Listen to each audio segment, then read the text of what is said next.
Hello there, and welcome to Sleepy Travel Stories. Tonight, we're going somewhere truly extraordinary. We're traveling to the heart of the Amazon rainforest in Peru, where ancient trees rise toward the sky and the canopy teems with life that most visitors to this planet never witness. We're not just visiting the rainforest floor though. We're ascending into the treetops themselves to spend our nights suspended in the branches, cradled by the forest in a treehouse that floats among the leaves like a secret hideaway known only to the birds and the monkeys. This is a journey about elevation in more ways than one. It's about rising above the ground to see the rainforest from a completely different perspective, to sleep where the toucans sleep, to wake where the macaws greet the morning sun. So settle in, get comfortable, and let your imagination transport you to this suspended world where the boundary between earth and sky becomes wonderfully blurred. Our journey begins, as many Amazon adventures do, in the city of Iquitos. This place sits in the northeastern corner of Peru, a city completely surrounded by rainforest and rivers, accessible only by boat or by air. There are no roads leading here from the rest of Peru, which gives the entire region a sense of pleasant isolation, as if the jungle has chosen to keep this place close, protected within its green embrace. The flight into Iquitos offers your first real glimpse of what awaits. As the plane descends, you look out the small oval window and see nothing but green stretching to every horizon. Rivers wind through the landscape like silver ribbons, carelessly tossed across a carpet of forest. These aren't small streams, but massive waterways, some so wide they look like lakes from this height. The Amazon River itself, along with its countless tributaries, creates a network of water that sustains everything you're about to experience. When you step off the plane, the heat wraps around you immediately. It's not an angry, aggressive heat, but rather a warm, humid presence that settles on your skin like a gentle blanket. The air itself feels thick with moisture, heavy with the promise of afternoon rain and the rich scent of earth and growing things. You take a deep breath and realize you're breathing air that's traveled through millions of leaves, filtered through the lungs of the forest itself. The Treehouse lodge we're heading to sits about 3 hours from Iquitos, and getting there is part of the adventure. First, there's a drive of roughly 2 hours to the small river port town of Nauta.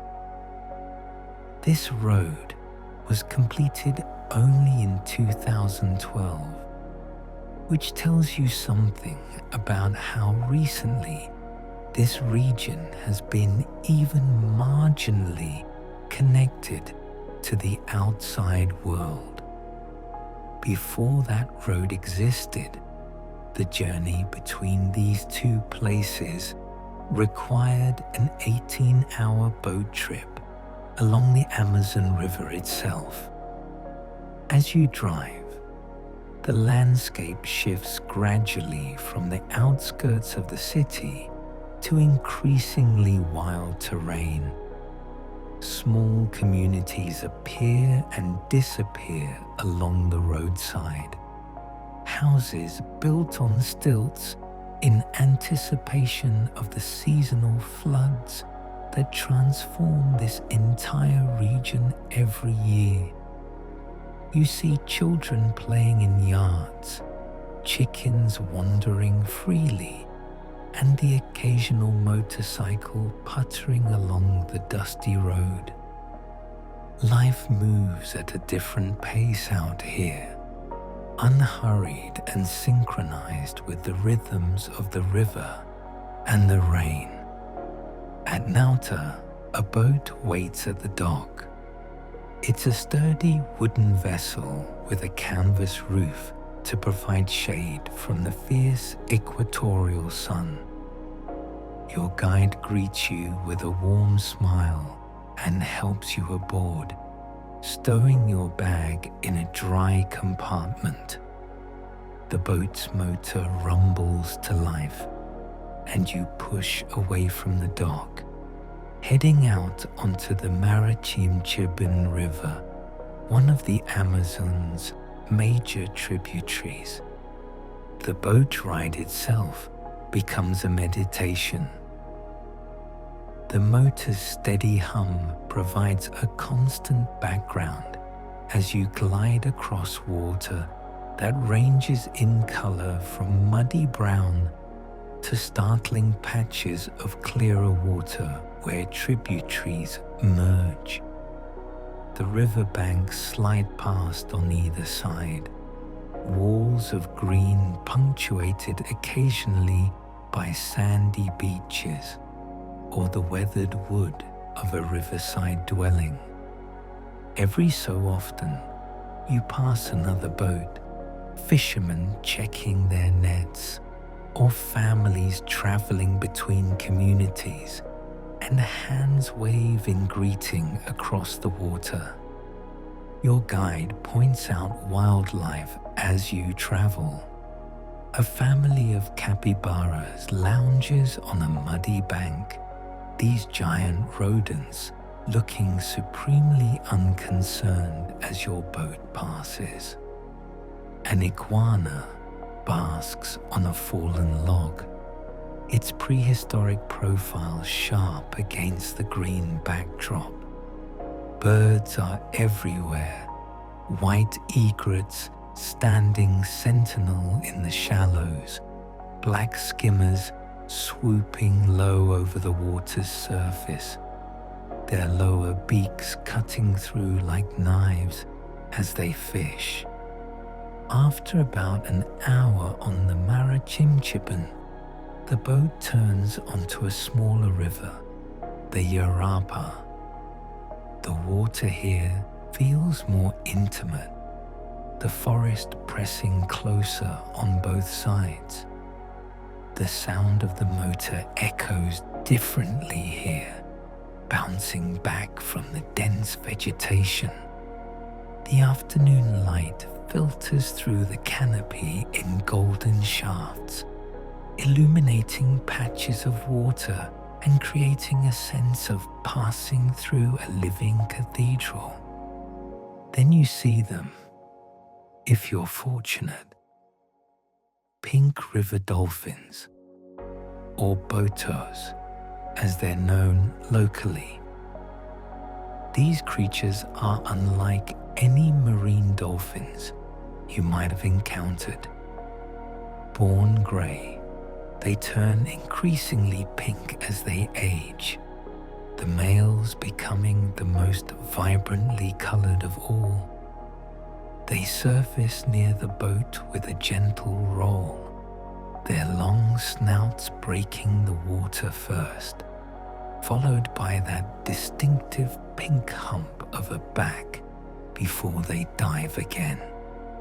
Watching them, you understand why local legends describe these dolphins as magical beings, shapeshifters who transform into handsome humans at night to attend riverside parties before returning to the water by dawn. Sometimes you spot the tucuxi as well, the smaller grey dolphin that shares these waters with its pink cousins. The tucuxi are more likely to leap clear of the water, their behavior more similar to ocean dolphins, while the botos move with unhurried grace. Masters of this murky river domain they've inhabited for millions of years. The light is beginning to soften toward evening by the time the boat rounds a bend and your destination comes into view. Through gaps in the trees, you catch glimpses of structures rising above the forest floor, wooden platforms and walkways suspended in the air, connected by what look like thin lines stretching from tree to tree. This is the Treehouse Lodge, and even from the boat, it appears fantastical, as if someone has built a village in the clouds. The boat pulls up to a small wooden dock, and you step onto solid ground for the first time in an hour. But this is just the beginning of your ascent. A wooden walkway leads from the dock into the forest, elevated slightly off the ground.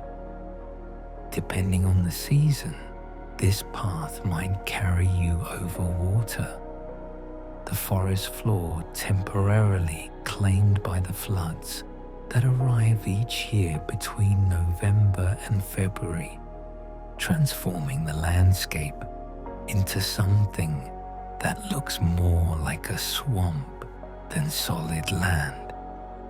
Or in the drier months, the path leads over ground, thick with leaf litter and fallen branches, though even then, the humidity keeps everything damp and rich with the smell of decomposition and growth happening simultaneously. The walk to the main lodge takes perhaps 5 or 10 minutes, though time feels different here already. The sounds of the forest envelope you completely now that the boat motor has stopped. There's a constant background chorus of insects, a sound so pervasive it becomes almost like silence itself, a bass line against which other sounds play out. A bird calls somewhere to your left, a sharp whistle that echoes briefly before fading. Something rustles in the undergrowth, unseen but close enough to remind you that you're now in the territory of countless creatures for whom this forest is not a destination, but simply home. The main lodge rises before you, an impressive structure built from 36 massive beams of ironwood, a wood so dense it actually sinks in water. The entire building is enclosed in the finest mosquito netting, mesh so fine it doesn't obstruct your view, but creates a protected space where you can eat and relax without becoming a buffet for the insects that fill these forests. The structure rises more than 40 feet high, with a lower floor housing the dining area and bar, and an upper floor where you can lounge under ceiling fans, looking out over the surrounding forest. But you're not staying in the main lodge. Your accommodation waits deeper in the forest, accessible only by walking along raised wooden pathways and crossing suspension bridges that connect the various tree houses scattered through the canopy. Your guide leads the way, moving confidently along planks that feel sturdy underfoot, despite their improbable location 10, 20, 30 feet above the forest floor. The pathway winds through the trees, and you begin to understand how carefully this place was constructed. Every effort was made to preserve the existing forest. The lodge was built entirely by hand, with no heavy equipment to damage the delicate root systems or compact the soil. The tree houses themselves are positioned to work with the trees rather than against them, supported by platforms that distribute weight carefully, allowing the forest to continue its growth undisturbed. Your treehouse comes into view, and you stop for a moment just to take it in. It's a circular structure, perhaps 15 to 18 feet in diameter, perched in the branches of several trees that have been standing here for decades, perhaps centuries. The dwelling is raised anywhere from 35 to 75 feet off the ground, depending on which of the lodge's tree houses you've been assigned. Let's say you're in one of the higher ones, close to 60 feet up, almost level with the uppermost reaches of the mid-canopy. To reach it, you must cross a suspension bridge. This is not a metaphor or an exaggeration.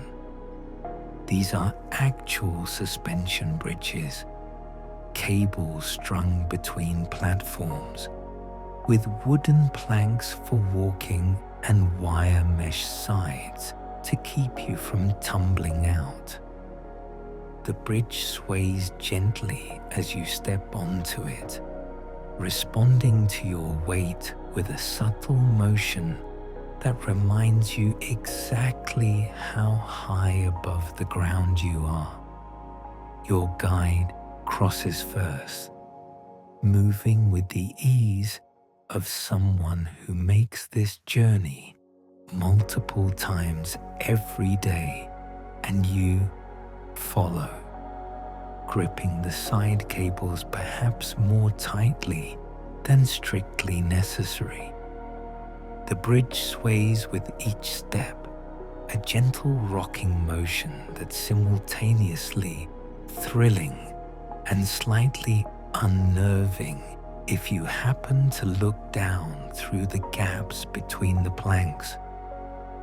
Below, the forest floor seems impossibly far away, a dim world of shadow and fallen leaves.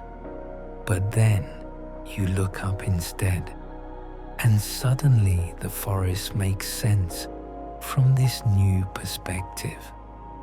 You're at eye level with branches that would have been inaccessible from the ground, surrounded by leaves and vines, and the possibility of seeing creatures that spend their entire lives in this aerial realm. The treehouse itself is more comfortable than you might have imagined. Yes, you're suspended in a tree. But you're not roughing it. The dwelling is completely enclosed in that same fine mosquito mesh that wraps the main lodge, creating a protected space while allowing you to see in every direction. There are proper beds with clean white linens, comfortable mattresses that make you think you might actually sleep well, despite, or perhaps because of, the gentle swaying of the trees. There's a private bathroom with a shower, sink and toilet, all connected to the lodge's water purification system. Solar panels provide the electricity for lights and to charge your devices, though you'll find that screens hold less appeal when you're surrounded by such an overwhelming sensory experience. The treehouse has 2 levels. The lower platform is public, meaning other guests are welcome to cross the bridges and visit to stand on your lower deck and look out over the forest from this particular vantage point. But the upper platform, where you'll sleep, is yours alone, a private perch in the canopy where you can simply be, suspended between earth and sky, held in the arms of trees older than your grandparents. You set down your bag and immediately move to the edge of the platform, looking out. The view is extraordinary. In every direction, green. Not just one green, but hundreds of shades. From the dark emerald of the deepest shadows to the bright lime of new growth, catching the late afternoon sun. Vines cascade from branches above, some thick as your arm, others delicate as thread. Epiphytes, plants that grow on other plants without parasitizing them, cluster in the crooks of branches, tiny gardens suspended in air. Movement catches your eye, and you turn your head slowly, trying not to startle whatever you've seen. There, perhaps 20 feet away, a bird lands on a branch. It's a tanager, its body a brilliant blue, so vivid it seems to glow against the green backdrop. The bird tilts its head, regarding you with one dark eye, and you both just exist in that moment. 2 creatures in the canopy, both trying to make sense of each other. The sun is lowering now, and your guide suggests you might want to freshen up before dinner. The walkways and bridges are all lit at night, small solar lights marking the paths, but it's easier to navigate in daylight, at least for your first evening. You take a quick shower, the water pleasantly cool against your skin, washing away the humidity and the day's travel. Through the mesh walls of the bathroom, you can still see out into the forest, an surreal experience that makes you feel simultaneously very civilized and completely wild. The walk to the main lodge for dinner requires crossing back over that suspension bridge, and this time you do look down, taking in the perspective. Far below, the forest floor is already deep in shadow, while up here in the canopy, there's still golden light filtering through the leaves. The bridge sways with your weight, and you realize you're starting to enjoy the motion, the slight bounce and rock that reminds you with every step that you're not on solid ground, but suspended, held aloft by human engineering and the patient strength of ancient trees. Dinner is served in the main lodge's lower floor, protected from insects by that encompassing mesh. The food surprises you with its quality and variety.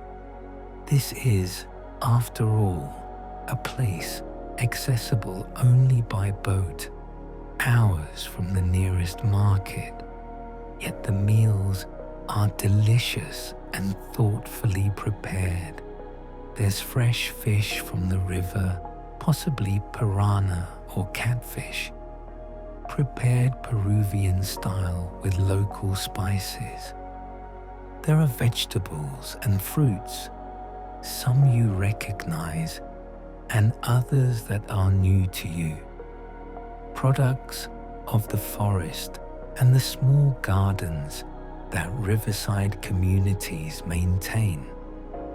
The cook has somehow created meals that feel like celebration despite the remote location.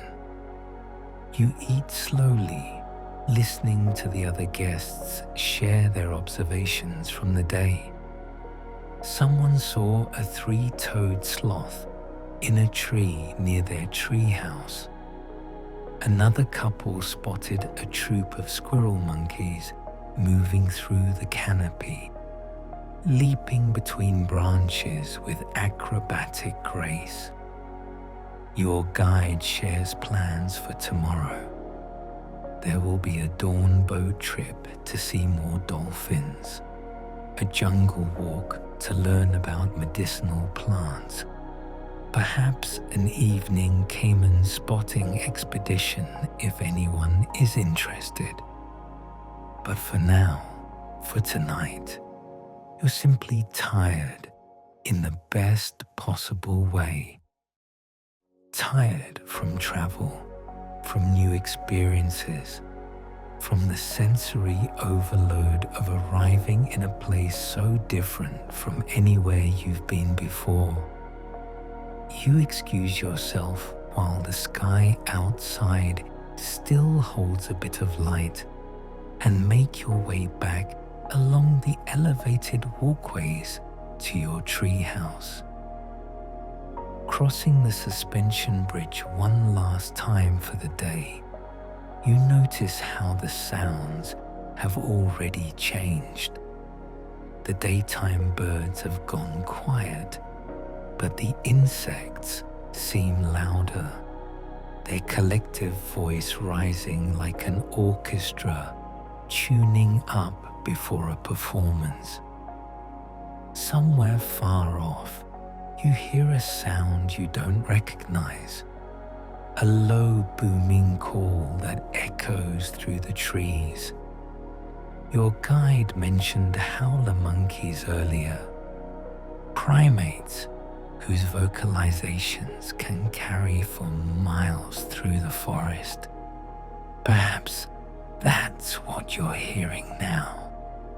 Their evening announcements as they settle into their sleeping trees. Inside the treehouse, you light the small bedside lamp and sit on the edge of the bed, just listening. The mesh walls create a gentle barrier between you and the forest, but sound passes through unimpeded. You're surrounded by the soundtrack of the Amazon at night, and it's nothing like you expected.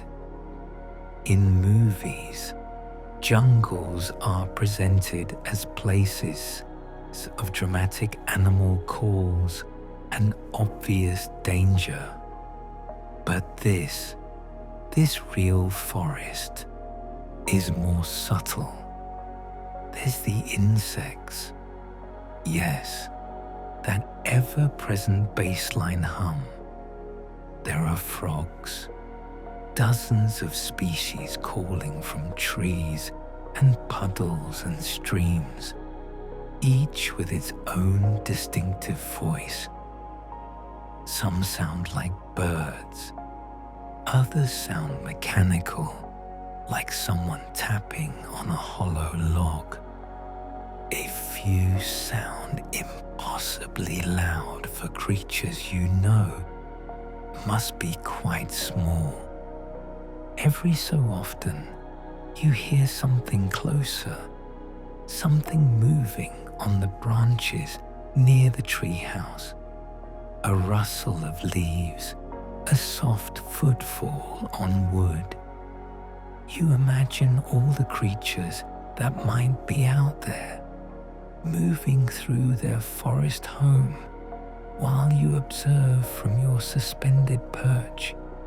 Night monkeys, perhaps, or kinkajous, those nocturnal mammals that look a bit like a cross between a monkey and a bear, maybe an opossum, or one of the dozen species of bats that hunt insects in the canopy. You will probably never see what's making those sounds, and somehow that makes it better, more magical. You're sharing space with invisible neighbors who are going about their lives, completely indifferent to your presence. You brush your teeth and change into your sleepwear, all the while aware of being suspended in a tree. It's such a strange sensation, particularly when you move around the treehouse and feel the whole structure sway ever so slightly. Not dangerously, just enough to remind you that you're not on the ground, that the platform you're standing on is held up by trees that themselves are swaying in whatever breeze manages to penetrate. This deep into the forest. Finally, you slide between the clean sheets and lie back, looking up at the ceiling. The mosquito net surrounding the bed creates a little cocoon within the larger cocoon of the treehouse. You turn off the light, and darkness settles around you like water filling a pool. But it's not complete darkness. Your eyes adjust, and you realize there's ambient light coming from somewhere. Perhaps the stars filtered through the canopy. Perhaps some bioluminescent insect flying past. The mesh walls mean you can still see out, vaguely, shapes and shadows moving in the night forest. The sounds continue, that symphony of insects and frogs and mysterious rustlings. Occasionally, something calls out more dramatically, a bird or monkey announcing itself to the night. The tree holding your house sways very gently in a breeze you can't even feel from inside. And gradually, so gradually you don't quite notice it happening, your breathing slows to match the rhythm of this place. Your thoughts, which were churning with all the newness and excitement, begin to calm like water settling in a glass. The forest is all around you, above and below, and on every side. And instead of feeling trapped or anxious, you feel held, safe, suspended in the arms of trees that have weathered countless storms and will likely stand for decades more after you've gone. Sleep comes easily here, deeper and more complete than you've experienced in months. You're tired from travel, yes, but there's something else too. Something about the constant low-frequency sounds of the forest, the gentle movement of the trees, the knowledge that you're floating in the canopy like a bird in its nest. Your last conscious thought is wondering what the morning will bring, what you'll see when daylight returns to this green world. And then you're dreaming, dreams that blend seamlessly with reality, full of leaves and vines and creatures glimpsed from the corner of your eye. Time passes differently in sleep, hours feeling like minutes or minutes like hours. And through it all, the forest continues its nightly rituals around you, indifferent to your presence, but somehow, in its ancient, patient way, welcoming. You wake before dawn, pulled from sleep by the birds. There's no alarm clock here in the canopy, but you don't need one. The birds provide a wake-up call that's impossible to ignore, not because it's harsh or unpleasant, but because it's so enthusiastically loud and so beautifully chaotic that sleeping through it would require earplugs and determination. The dawn chorus in the Amazon isn't like birdsong anywhere else. It starts gradually, perhaps half an hour before the sun actually breaks the horizon. At first, there's just one bird, then two. Then suddenly, it seems like every bird in the forest has decided to sing at once. There are high-pitched whistles and low rumbling coos. There are birds that sound like they're laughing, others that sound like they're arguing. Some create melodies you could almost hum along to, while others produce sounds so strange they seem mechanical, like someone playing a synthesizer in the trees. You lie in bed for a while, just listening, trying to pick out individual voices from the collective chorus. Your guide mentioned that there are over 1,300 species of birds in the Amazon. And right now, it feels like most of them are right outside your treehouse. Somewhere close by, you hear the unmistakable call of a screaming piha, a bird that lives up to its name by producing one of the loudest calls in the forest, a sharp, piercing sound that carries across the canopy. Light begins to filter through the mesh walls, pale and grey at first, then gradually warming to gold as the sun rises somewhere beyond the endless green horizon. You get up and move to the edge of the platform, careful not to move too quickly and startle anything that might be nearby. The view that greets you makes you catch your breath. The canopy, is waking up. In the growing light, you can actually see the forest in motion.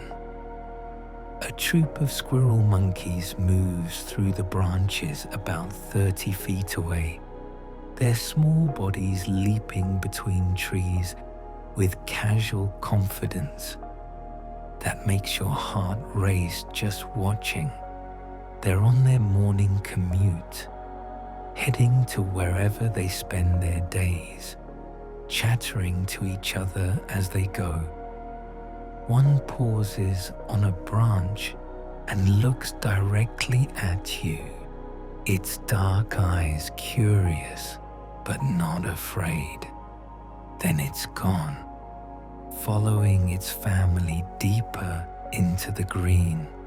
A pair of macaws flies past, their brilliant blue and gold plumage impossible to miss even at a distance.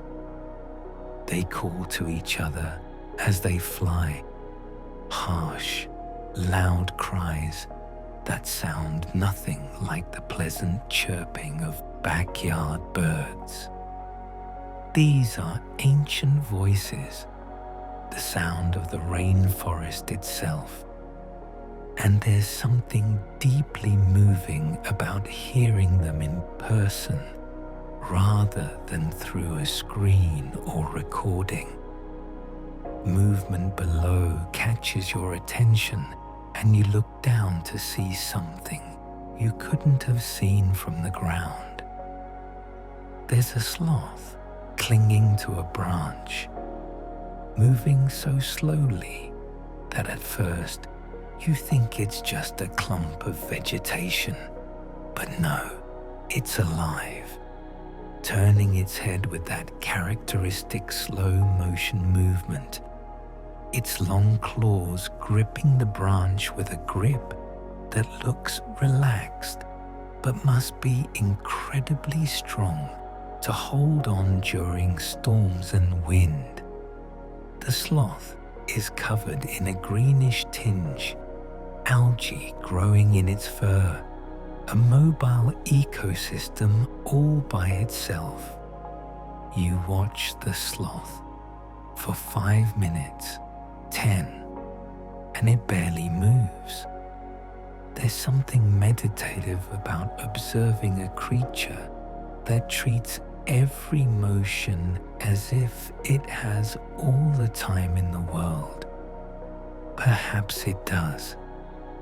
Sloths have been living this way, this slowly, for millions of years, and it's worked out just fine for them. In a world that increasingly values speed and efficiency, there's something profound about a creature that simply refuses to hurry. The sky continues to lighten, and you realize you should probably get dressed and head to the main lodge for breakfast. But you linger another moment, reluctant to leave this perfect morning perch. A hummingbird appears, hovering near some flowering vines just a few feet from your platform. Its wings beat so fast they're just a blur, that distinctive hum filling the air. The bird's throat catches the light and flashes iridescent green. Then it's gone, darting away faster than your eye can follow. You dress and make your way along the wooden walkways to the main lodge. In daylight, the bridges are less intimidating, though they still sway pleasantly with each step. You pass another treehouse along the way, and the guests there wave from their platform, everyone moving slowly in the morning heat that's already building despite the early hour. Breakfast is laid out buffet style. Fresh tropical fruits you can't name, but that taste like sunshine. Strong coffee that helps wake you up more fully, bread and eggs, and options that cater to various dietary needs. You fill a plate and find a seat at one of the long wooden tables, joining other guests who are all buzzing with excitement about what they saw from their tree houses that morning. Your guide appears, smiling, asking if everyone slept well. There's a collective laughing agreement that yes, somehow, sleep came easily, despite being suspended in a tree in the middle of the jungle. The guide outlines the morning's activities. There's a canopy walk planned, a chance to explore more of the suspended pathways and platforms that connect different areas of the lodge.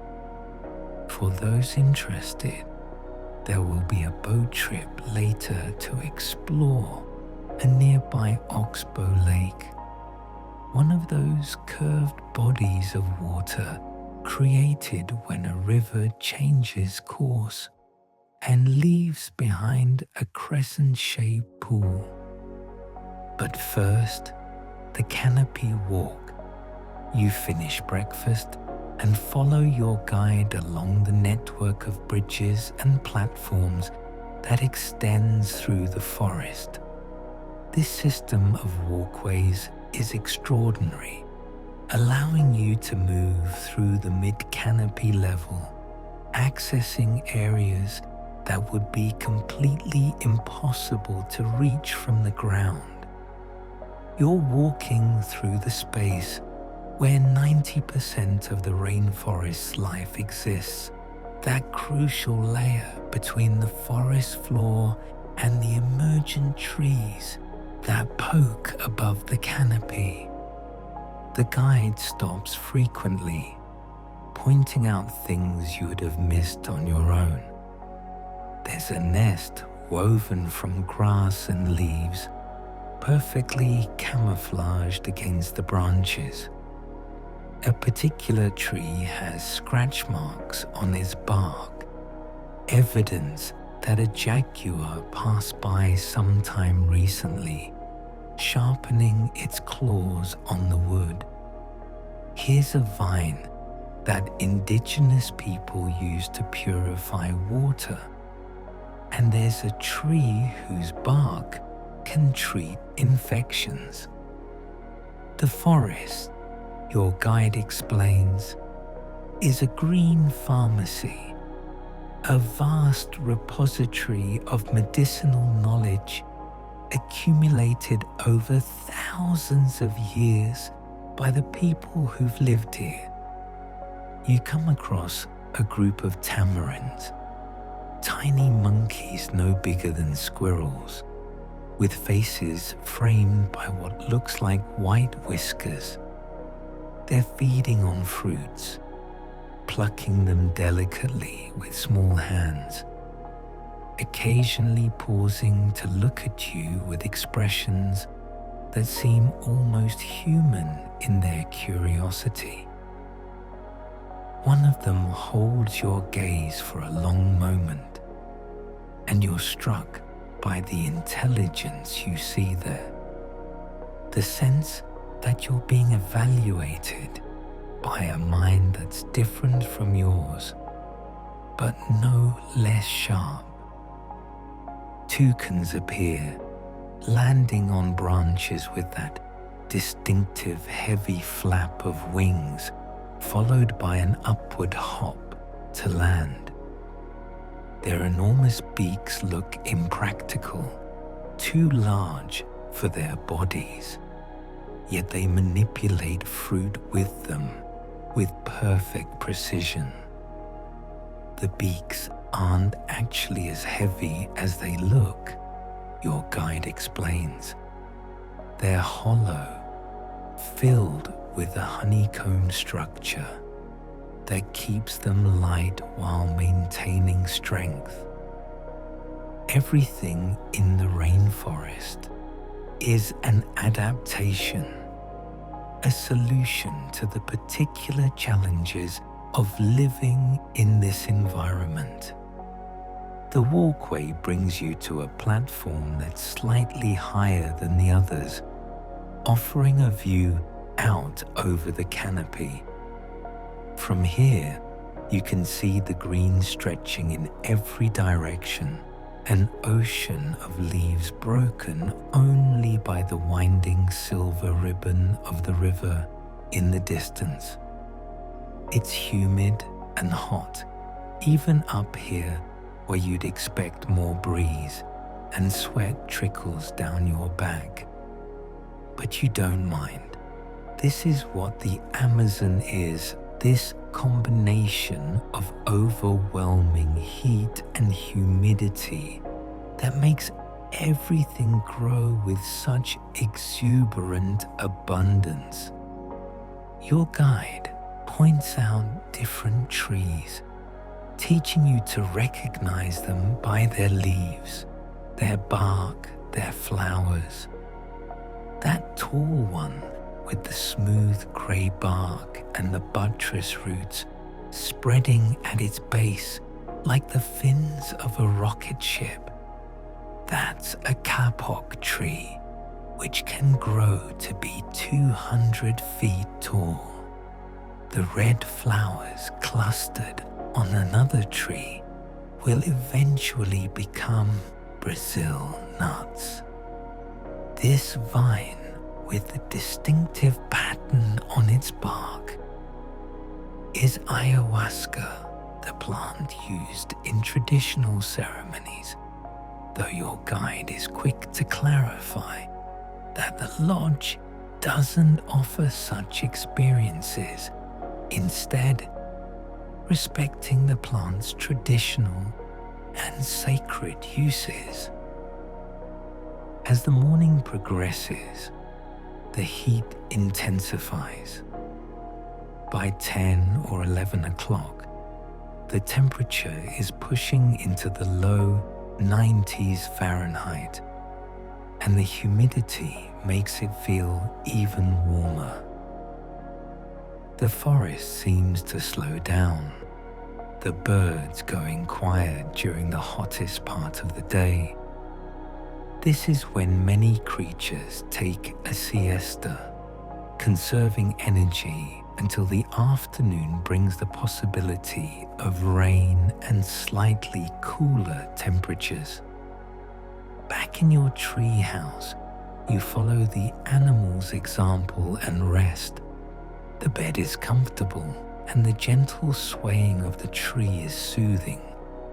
You doze, not quite asleep, but not quite awake, listening to the insects who never seem to rest, their chorus forming a constant backdrop to all other sounds. Around 3 in the afternoon, you wake to the sound of rain. It doesn't start gradually, but all at once, as if someone turned on a shower. The sound is incredible.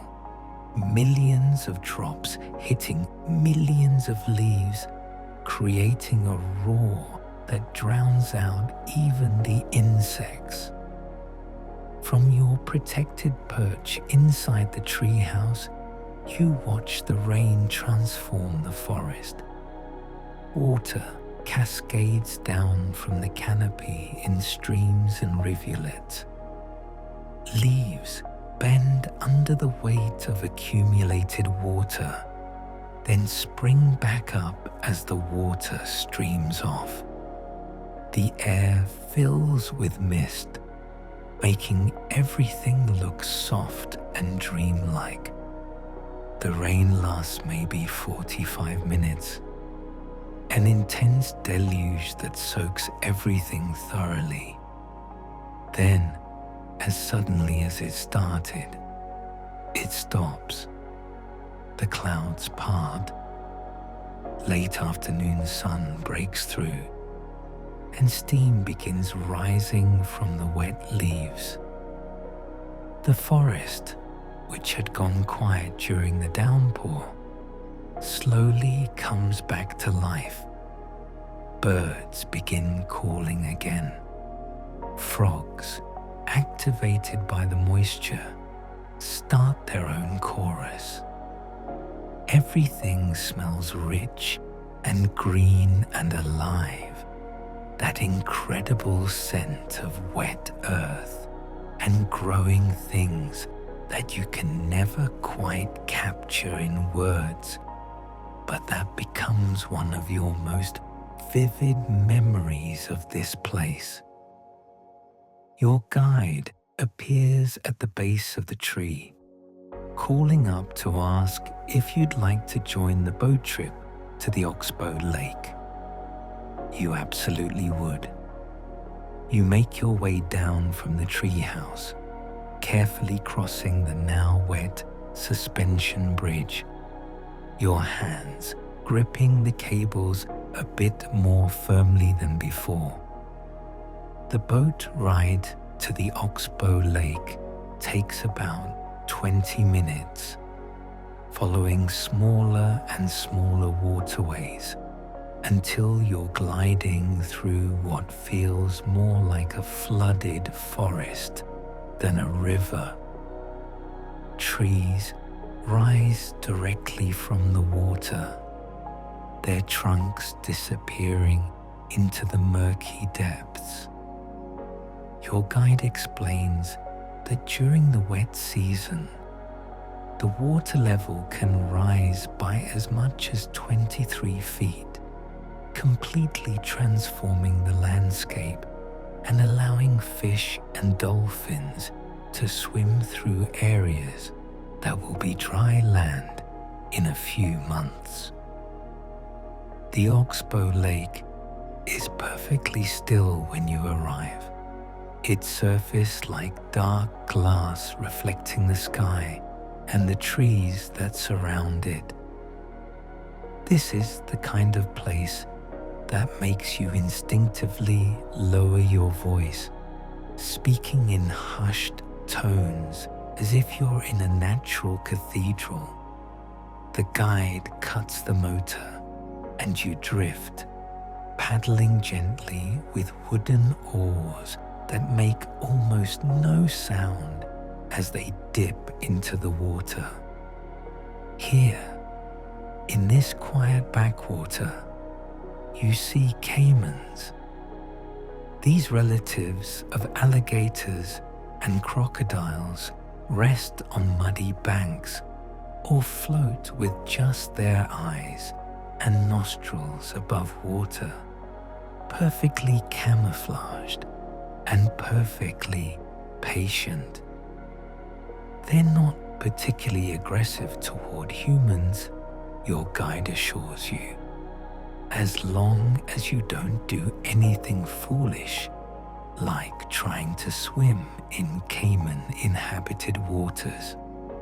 Still, there's something primal about seeing those ancient reptilian eyes watching you, a reminder that humans aren't the apex predators in this environment. A huatzin sits in a tree overhanging the water, one of the strangest birds you've ever seen. It's about the size of a chicken with a crazy mohawk of feathers on its head. The guide calls it the stink bird because of the smell it produces, a result of its unique digestive system that ferments leaves in its crop. The huatzin watches you with an expression that seems both wise and slightly disapproving, as if it's seen countless tourists pass through and isn't particularly impressed by any of them. Giant lily pads float on the calmer parts of the lake, some of them 6 feet across, with upturned edges that make them look like enormous green plates.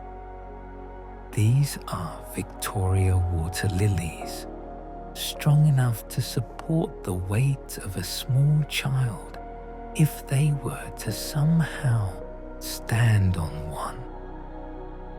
Underneath the lily pads, fish gather, using the shade as protection from predators hunting from above. You spend an hour exploring the lake, moving slowly, speaking quietly, just observing. There's an egret standing in the shallows, motionless as a statue, waiting for a fish to swim within striking range. A cormorant perches on a dead snag, its wings spread wide to dry in the late afternoon sun. Butterflies, dozens of species in every color imaginable, flutter along the water's edge, occasionally landing on mud to sip at minerals. As the sun begins its descent toward the horizon, you head back to the lodge. The boat ride back is golden, the light turning everything warm and amber-colored. The water sparkles, and the leaves of the trees seem to glow from within. This is the magic hour, photographers call it, when the quality of light transforms ordinary scenes into something extraordinary. Dinner that evening is another excellent meal, and afterward, there's an option to go on a night walk through the forest. You're tired, but the opportunity is too good to pass up. Night in the rainforest is a completely different experience from day, and you want to see it, even just once. The night walk begins at the Treehouse complex and follows some of the lower pathways that wind through the forest floor. You're given a flashlight, but your guide encourages you to turn it off periodically and just stand in the darkness, letting your other senses take over. The first time you do this, the darkness is so complete, it's almost disorienting. You literally cannot see your hand in front of your face, but your hearing becomes sharper, and the sounds of the night forest surround you with incredible richness. The guide's flashlight picks out creatures you'd never see during the day. A tarantula sits on a tree trunk, its body covered in fine hairs that catch the light. It's larger than your hand, but the guide assures you it's harmless unless you go out of your way to bother it. Frogs appear everywhere once you know how to look for them. Tiny ones no bigger than your thumbnail, and larger ones whose calls sound like engine revving. Many of them are brilliantly colored, a warning to predators that their skin contains toxins, though none are as deadly as the famous poison dart frogs. Your guide points the beam up into the branches, and two eyes reflect back, glowing orange in the darkness. A kinkajou moving through the trees in search of fruit. It pauses, looking down at you with what seems like mild interest, then continues on its way. These creatures are completely nocturnal, spending their days sleeping in tree hollows and their nights ranging through the canopy. The most striking thing about the night walk, though, is the insects. They're everywhere, a fact that the mosquito netting back at your treehouse will make you deeply grateful for later. But they're also fascinating. There are beetles that glow with bioluminescence, leaving trails of light as they fly through the darkness. There are stick insects so perfectly camouflaged they're invisible until they move. There are katydids that look exactly like leaves, complete with false veins and even fake holes that mimic insect damage. At one point, your guide asks everyone to turn off their flashlights and be silent for a full minute. Standing there in the complete darkness of the rainforest at night, surrounded by sounds you can't quite identify, you feel simultaneously small and connected to something vast.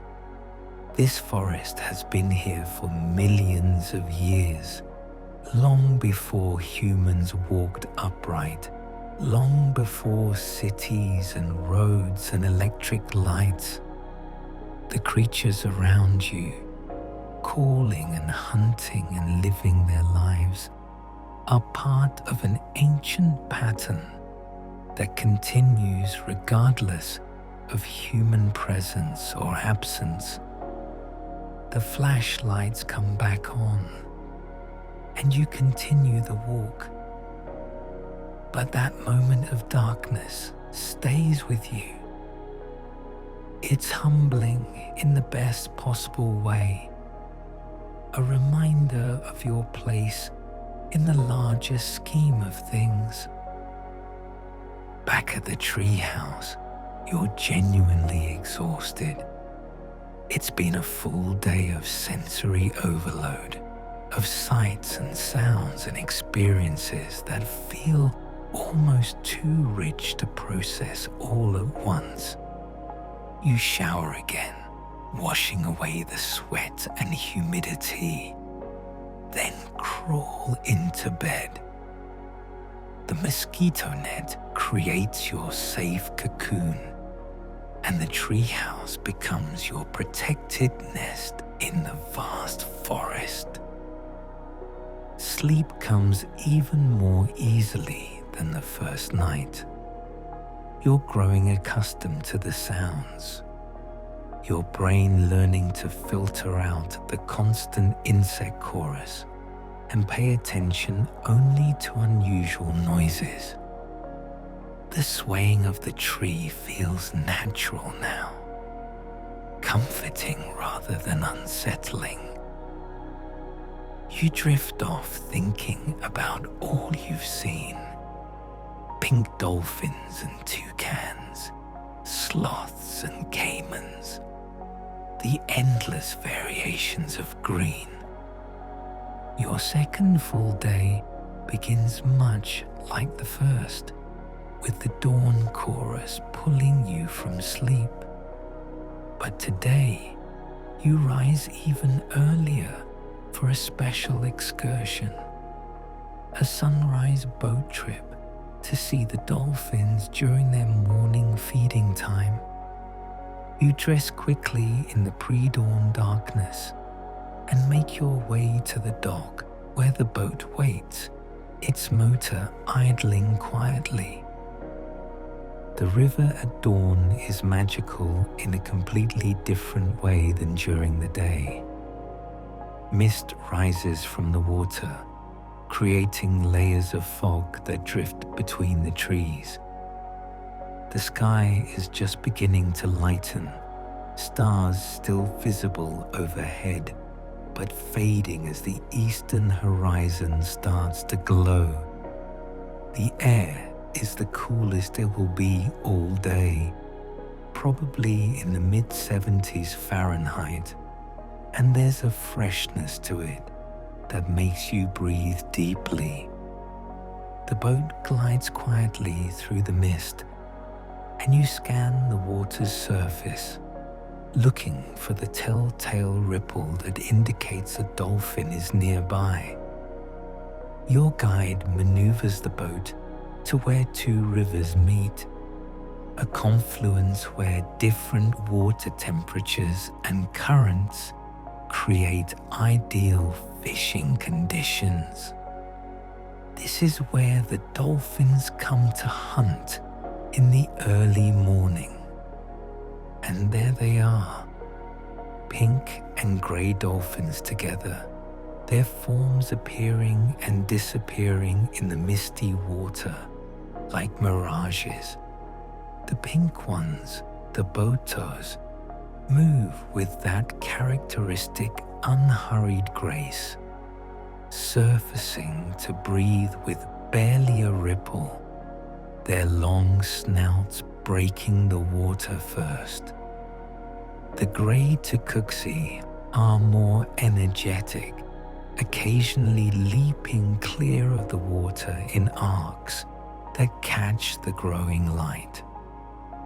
You watch them for perhaps half an hour as the sun slowly rises, painting the sky in shades of pink and orange that almost match the dolphins' coloring.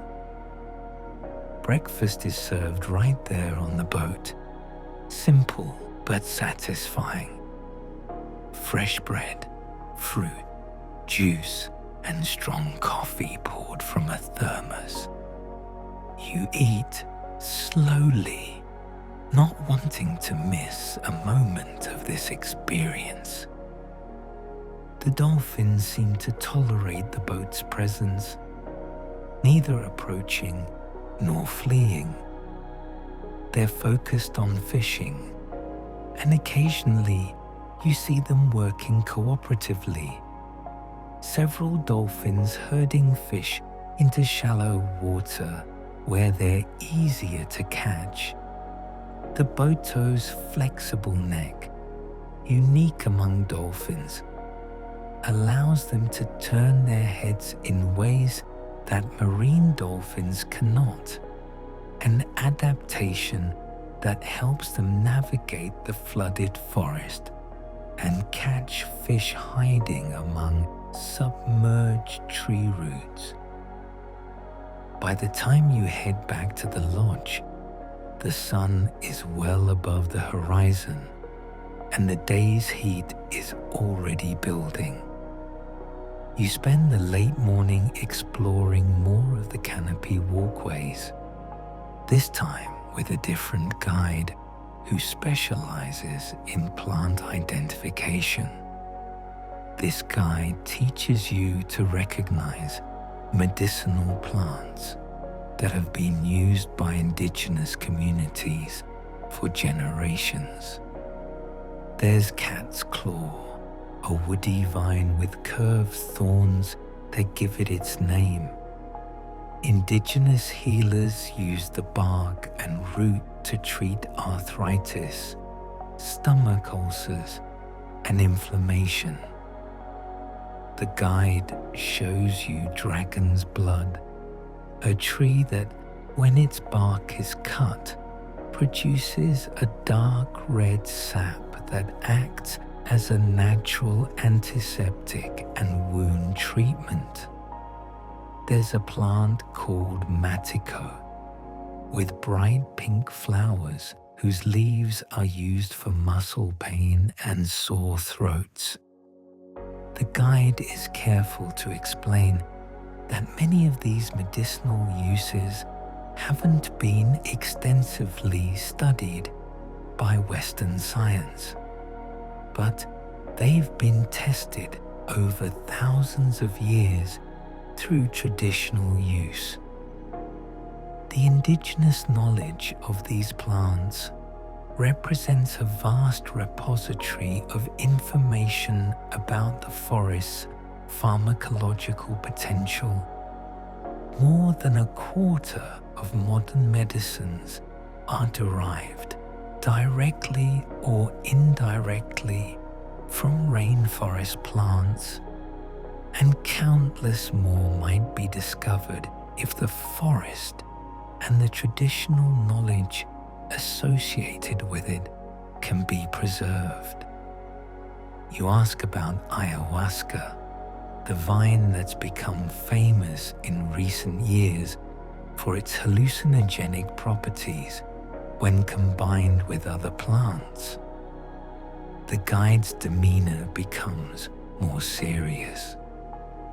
Yes, the vine grows here. Yes, it's been used for centuries in sacred ceremonies by indigenous shamans.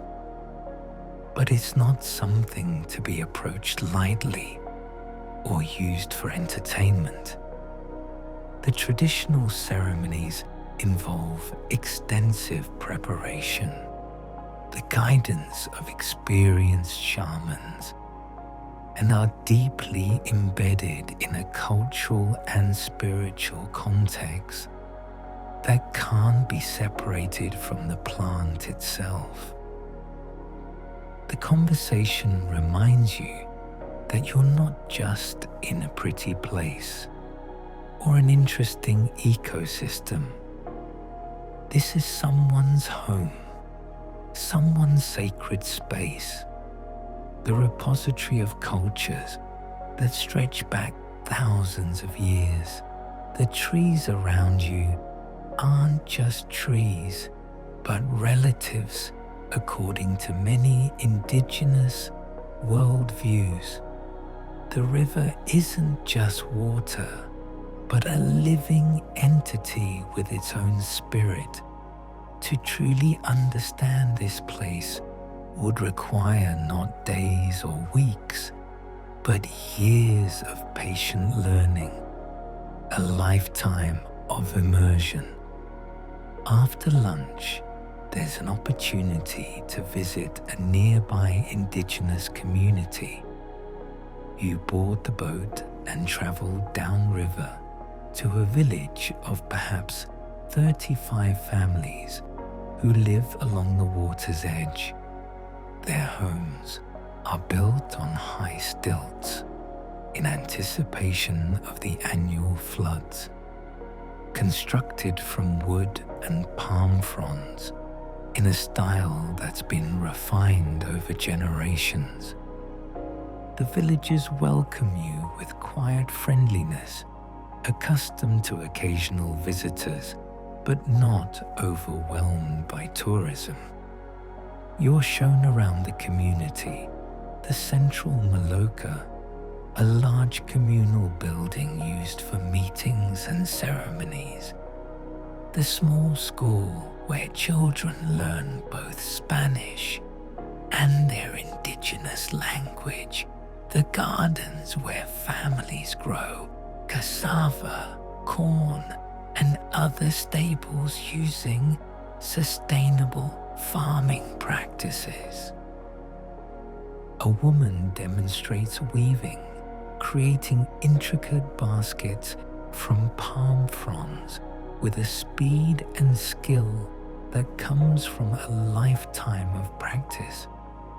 Another shows you how they prepare cassava, grating the root, pressing out the toxic liquid, and transforming what would be poisonous if eaten raw into a nutritious flour. The processes are labor-intensive but proven over centuries, requiring no external inputs or technologies. Children play in the dirt, laughing and chasing each other with the universal energy of young people everywhere. Chickens scratch around the stilted houses. A dog sleeps in the shade. Life here moves at a different pace, synchronized with the river's rise and fall, with the seasons of rain and less rain, with the natural cycles that have governed this region since long before national borders or outside influences arrived. You purchase some handmade crafts, beautifully woven bracelets, and small carved animals, knowing that your money provides direct support to the artisans who created them. The exchange feels more meaningful than typical souvenir shopping, a tangible connection between you and the people whose traditional territory you're visiting. On the boat ride back, you reflect on the visit. It would be easy to romanticize indigenous life, to imagine it as somehow purer or more authentic than modern existence. But the reality is more complex. These communities face real challenges. Pressure on their land from outside development, loss of traditional knowledge as young people leave for cities, the impacts of climate change affecting weather patterns and fish populations. They navigate between traditional ways and the modern world, selectively adopting new technologies while trying to preserve their cultural identity. The forest, you're beginning to understand, isn't separate from human concerns. It's intimately connected to questions of culture, rights, justice, and survival. The tree houses you're sleeping in, the boat trips you're taking, even your presence here as a visitor, all of it exists within a larger context of how humans relate to this ecosystem and to each other. That evening, back at your treehouse, you watch another sunset from your private platform. The sky puts on a show, clouds catching the light and glowing orange and pink and purple. Parrots fly past in pairs, heading to their sleeping trees, calling to each other in voices that sound harsh, but also somehow right for this place. A sloth hangs motionless on a branch not far away, so still it could be a shadow, though you know it's a living creature, simply moving through its day at its own patient pace. The night sounds begin their familiar chorus as darkness falls. You've learned to identify some of them now. That's a screamer bird. That's a particular species of tree frog. That rhythmic sound is a type of cricket. The forest is less mysterious than it was 2 nights ago, though no less wondrous. You're starting to feel almost comfortable here, suspended in the canopy, held by the trees. After dinner, you choose not to join the night walk this time. Instead, you simply sit on your platform in the darkness, watching and listening. Without the distraction of a guided tour, you can just be present with the forest. Stars appear in gaps in the canopy, though the leaves block most of the sky. The Big Dipper is visible, its familiar shape a reminder that you're still on the same planet, still under the same stars, even though everything else feels foreign and new. A bat flies past, close enough that you hear the soft rustle of its wings. Something calls in the distance, a sound that might be a bird, or might be a monkey, or might be something you'll never identify. The tree sways slightly in a breeze that brings a hint of coolness, though it's still probably 80 degrees even after the sun has set. You stay up later than you have the previous nights, reluctant to sleep, knowing that your time here is already more than halfway over. There's a melancholy to that realization, but also a deep gratitude. How many people get to experience this? How many have the opportunity to sleep in the canopy, to wake with the birds, to see dolphins in their wild home, to stand in darkness in one of the most biodiverse places on Earth? Eventually, exhaustion wins, and you retreat inside to bed.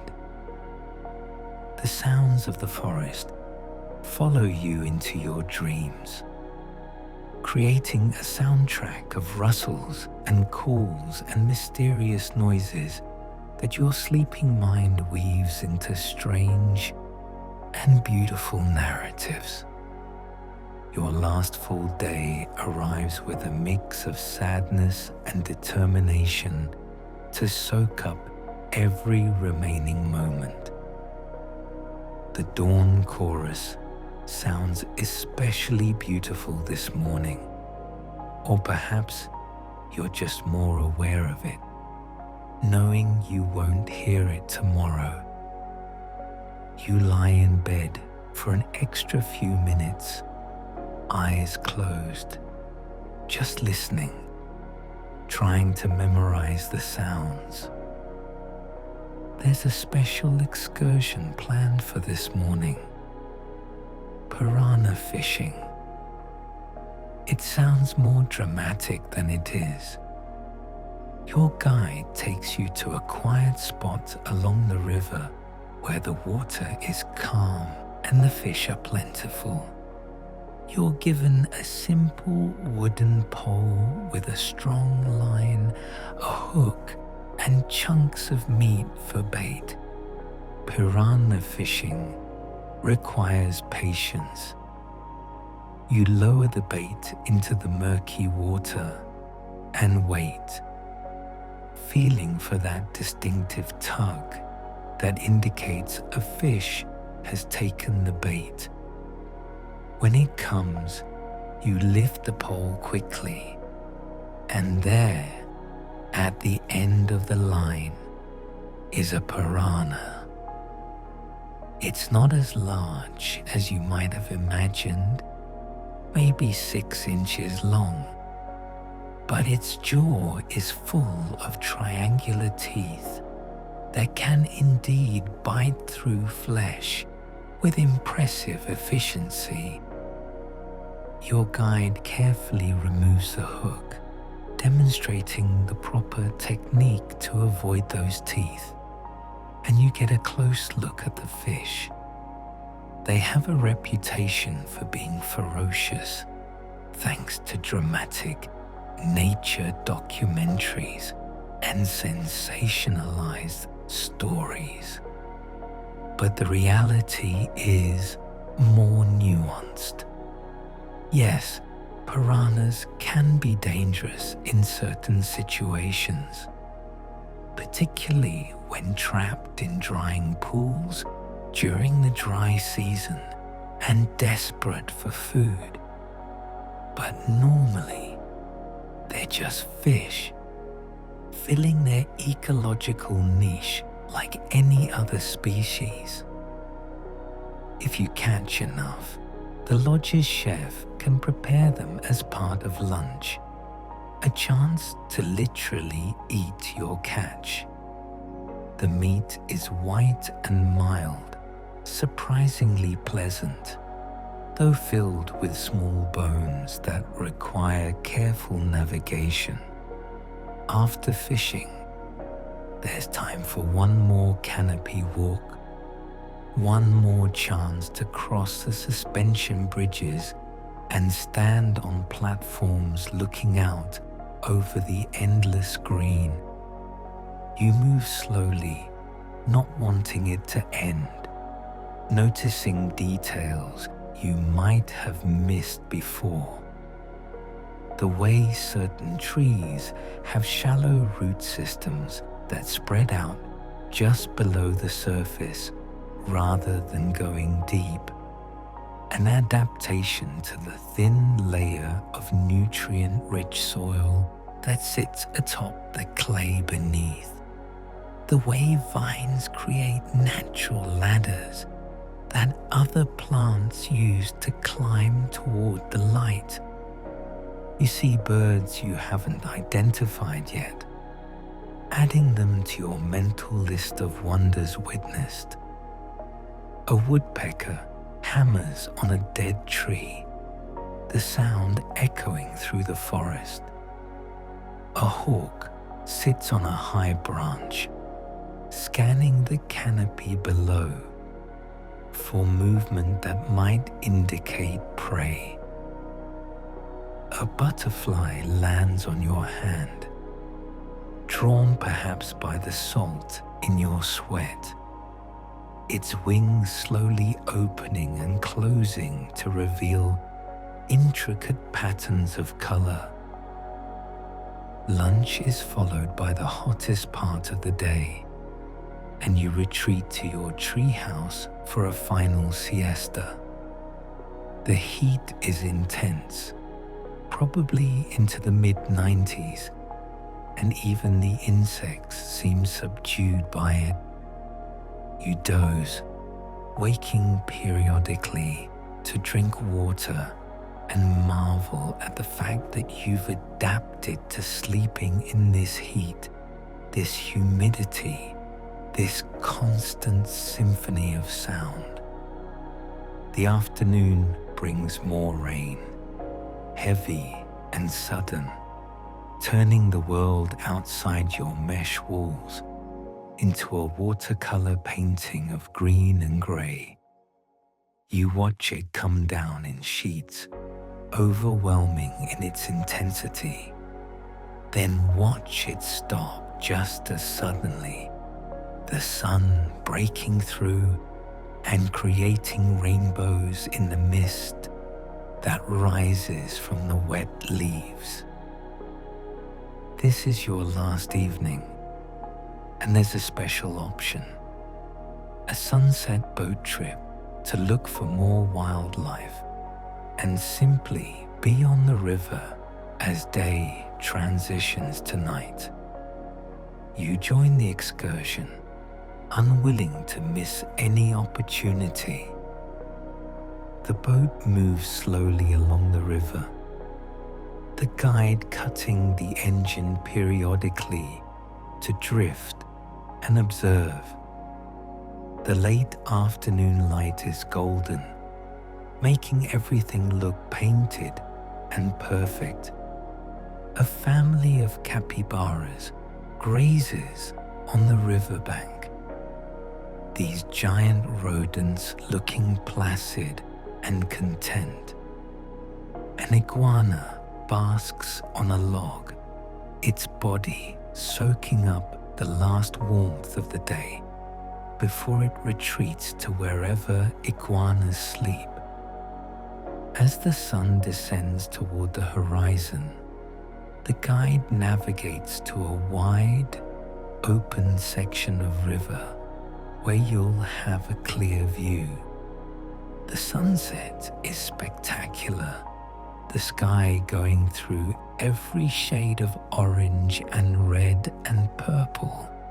Clouds catch the light and seem to glow from within. The river reflects all of it, doubling the show, making you feel surrounded by color. As the light fades, the guide produces a powerful flashlight and begins scanning the riverbanks and water's edge. He's looking for caimans, and the flashlight makes them easy to spot. Their eyes reflect back as two orange-red points of light, glowing in the darkness. You see dozens of them as the boat moves quietly along the shore, some half submerged, others resting on muddy banks. The guide catches one, a small one, perhaps 18 inches long, and brings it carefully into the boat for everyone to see up close. It's surprisingly calm, perhaps stunned by the sudden brightness of the flashlight. You get to see the armored plates on its back, the powerful jaws, the claws on its feet. Then the guide releases it back into the water, where it disappears instantly into the murk. The boat ride back to the lodge is through near complete darkness, with just the boat's small running lights to mark your passage. The stars are out now, thousands of them, more than you ever see back home where light pollution washes out all but the brightest. The Southern Cross is visible, that distinctive constellation you can only see from the southern hemisphere. The Milky Way stretches across the sky like a river of light, an apt mirror for the river of water beneath you. Back at the treehouse, you begin the bittersweet process of packing your things. Tomorrow morning, you'll make the journey back. Boat to Nauta, drive to Iquitos, flight to Lima and beyond. You'll return to a world of solid ground and electric lights and walls that don't sway in the breeze. But you'll carry this place with you, these memories of suspension, of greenness, of sounds and sights that most people only know from documentaries. You take one last walk out onto the platform, looking out at the dark forest. The sounds are as rich as ever, that endless chorus of insects and frogs and mysterious rustlings. A firefly blinks past, its bioluminescence leaving a trail of light.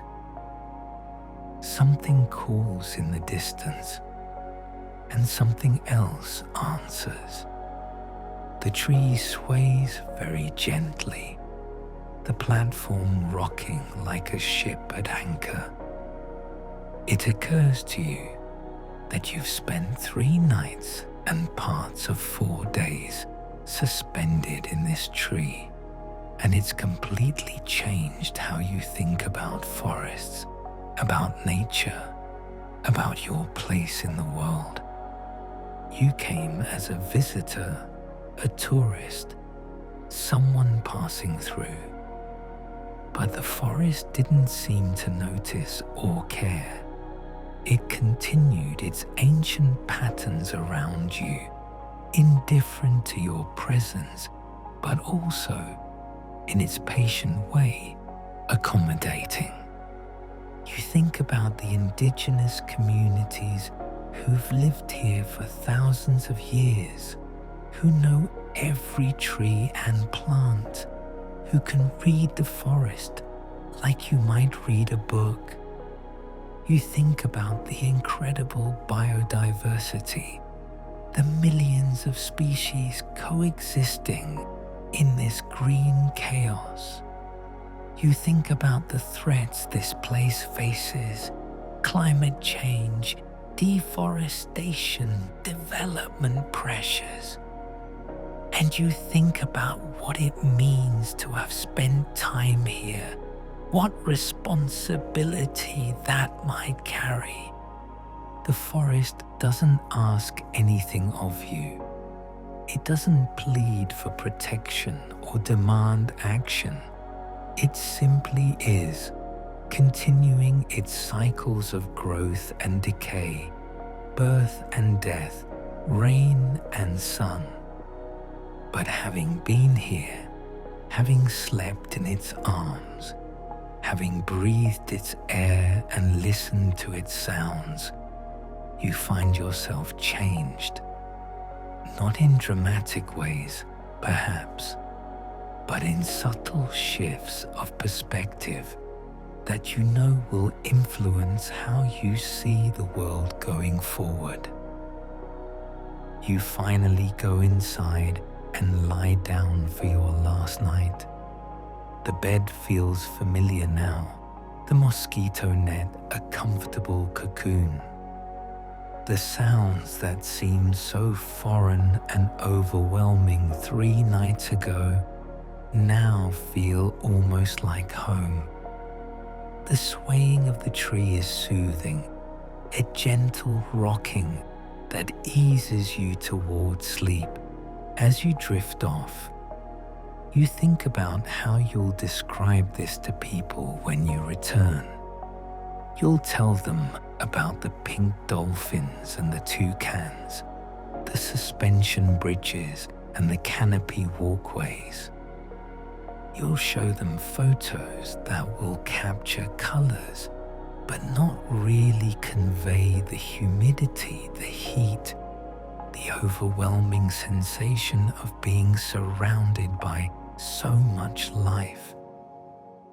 You'll try to describe the sounds, though words can't really replicate that chorus of insects or the call of howler monkeys echoing through the trees. But mostly, you think you'll remember the feeling of being suspended, of floating in the canopy like a bird in its nest, the feeling of being very small in a very large world, but not in a way that makes you feel insignificant. Rather, it's the feeling of being part of something vast and interconnected, a tiny but real piece of the infinite web of life that extends from the forest floor to the canopy and beyond. Sleep comes, deep and dreamless, your last night cradled by the trees. Morning arrives too soon. The birds wake you one final time, though you're up even before the full chorus begins. You want to watch one more sunrise from the platform, to see the light return to the forest one last time. The sky lightens gradually, and the forest emerges from darkness like a photograph developing. Birds begin their calls, trees take shape. The endless variation of greens becomes visible once again. A small group of monkeys passes nearby, and you watch them until they disappear into the deeper forest. A pair of parrots flies overhead, their calls harsh, but somehow perfect for this place. You drink it all in, trying to commit every detail to memory. The way the light filters through the leaves in dusty shafts, the particular quality of the morning air, heavy with moisture but fresh. The constant background hum of insects that you've learned to tune out but can bring back to full awareness with a shift of attention. The gentle swaying of the platform that you'll miss when you're back on solid, unmoving ground. Breakfast is eaten slowly, conversation subdued. Everyone is dealing with their own version of leaving, trying to process what they've experienced. Your guide is cheerful, asking what your favorite moments were. If you saw everything you hoped to see, you realize you saw far more than you expected, but also that you could spend weeks here and still discover new things every day. The boat departs mid-morning, retracing the journey that brought you here. As the lodge disappears behind the trees, you keep looking back, watching it vanish into the green. The tree houses become invisible, their platforms blending perfectly with the branches that support them. It's as if the place ceases to exist once you can't see it anymore. Though you know it continues, the forest carrying on its rhythms regardless of whether anyone is there to witness. The boat ride back feels different from the arrival journey. You're not scanning the banks for wildlife with the same eager attention.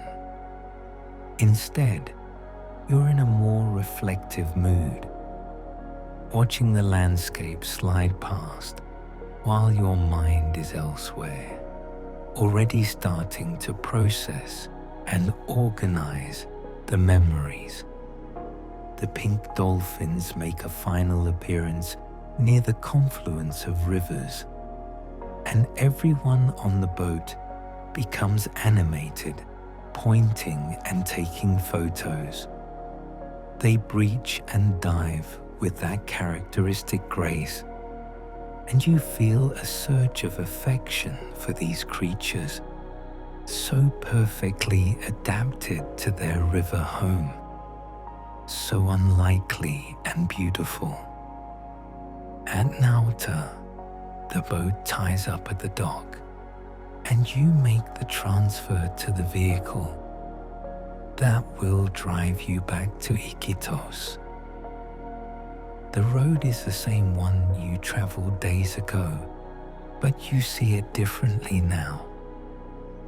You understand better where you've been, what these communities along the road are living adjacent to, the immensity of the forest that stretches beyond the cleared areas. At the airport in Iquitos, you have a few hours before your flight. You find yourself already missing the treehouse, missing the sounds and the heat, and even the suspension bridges that made your heart race. The air-conditioned terminal feels artificial. The people rushing to their flights seem to be moving at the wrong speed. You've been living on forest time, which is slower, more patient, more attuned to natural cycles than clock time. The flight departs, and as the plane climbs, you look out the window one last time at the green expanse below. From this height, the Amazon looks like an ocean, waves of treetops stretching to every horizon. You think about your treehouse down there somewhere, occupied by new guests now, or perhaps empty, swaying gently in the afternoon breeze. You think about the dolphins in their river, the sloths in their trees, the indigenous communities in their stilted villages, all of it continuing as it has for thousands of years, as it will continue long after you're gone, if we're wise enough to protect it. The plain turns west, and the forest disappears beneath clouds. You settle into your seat, close your eyes, and almost immediately you can hear it again. The insects, the birds, the frogs, the rustling of leaves, the sounds of the Amazon carried home in your memory. A gift from the forest that will stay with you forever. When you think back on this journey in the months and years to come, certain images will stand out with crystalline clarity. The pink dolphins surfacing at dawn, their backs catching the light. The macaws flying past your treehouse at eye level, so close you could see individual feathers. The sloth moving in slow motion through the branches. The suspension bridges swaying beneath your feet. The stars through gaps in the canopy. The rain drumming on a million leaves. But what you'll remember most, you think, is the feeling of suspension. Not just the physical sensation of being held aloft in a treehouse, though that was extraordinary, but the larger sense of being suspended between worlds, between earth and sky, between familiar and foreign, between visitor and participant, between the modern world and something far more ancient. The Amazon offered you a different way of being, even if just for a few days. A way that values patience over speed, observation over consumption, presence over distraction. The forest doesn't hurry. It doesn't worry about efficiency or productivity. It simply grows, dies, regenerates, hosts millions of lives, and continues its patient cycles regardless of whether anyone is watching. As the plane carries you away from the jungle and back towards your regular life, you make a quiet promise to yourself. You'll remember this. You'll carry it forward. And maybe, just maybe, you'll find small ways to bring some of that forest wisdom into your daily existence. To slow down occasionally, to pay attention to the natural world, even when it's not as spectacular as the Amazon. To remember that you're not separate from nature, but part of it, a single thread in an incomprehensibly complex web. The Amazon changed you, subtly perhaps, but truly. You arrived as a tourist looking for an exotic experience, and you're leaving as someone who's been held in the arms of the forest, who slept suspended in the canopy, who's listened to the dawn chorus of 1,000 birds, who's seen pink dolphins swim through the reflections of clouds. That's something no one can take from you. It's yours now, this memory of greenness, of suspension, of being cradled by ancient trees while the forest sang you to sleep. If you enjoyed this journey to the Amazon canopy, I'd be grateful if you'd like and subscribe to Sleepy Travel Stories. Your support helps create more of these peaceful explorations of the world's most beautiful places. Rest well, and sweet dreams of suspended tree houses and endless green horizons.